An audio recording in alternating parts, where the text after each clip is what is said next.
Invented in 19th century America, the radiator brought warmth to people's lives. It made central heating possible.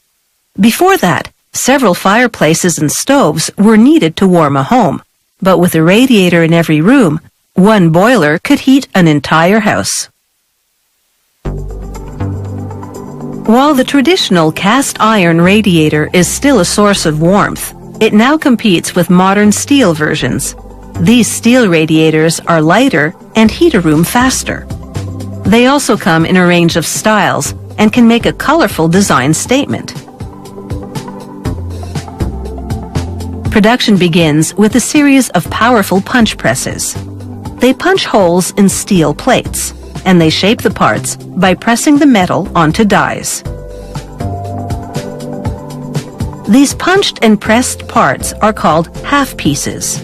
They'll be used to make radiator headers, the connector part that interlinks the tubular heating elements.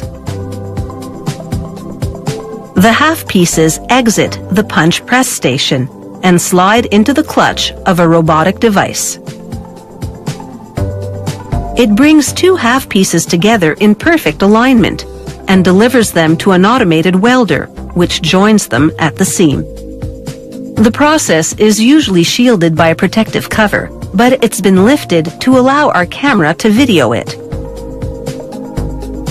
Next, a press pares down the bulging seam. This is called deburring. With perfect timing, a robot then moves in and transfers the assembly to a grinding station. Here, it rotates between two sanding belts to smooth the seam to a flawless finish. A circular saw spins towards the part and slices it in the center to create two radiator headers. These radiator headers are now complete. A gripper with rounded claws transfers 6 steel tubes to a welder. The welder fuses the tubes to the headers, and while the welding is being done, another feeder robot ensures a steady supply of headers. There's one header for 2 tubes, so 3 radiator modules are coming together simultaneously. Sharp, pincer-like knives shear down the protruding welds so they're flush to the rest of the parts. The welded modules then chafe against 2 grinding belts. The process smooths the seams substantially. But this grinding misses the space between the steel tubes. So a smaller sander tucks into that location, making the weld smooth all the way around. Now a test. They immerse a 4-element module in water and pump air into it. No bubbles in the water mean no leaks, and production continues. They now build the radiator section by section. They layer the modules and weld them together at the headers. This sectional approach allows them to assemble radiators of virtually any size. Each radiator is custom ordered to fit into a specific space and to meet a specific heating need. Of course, the larger the radiator, the more heat it delivers.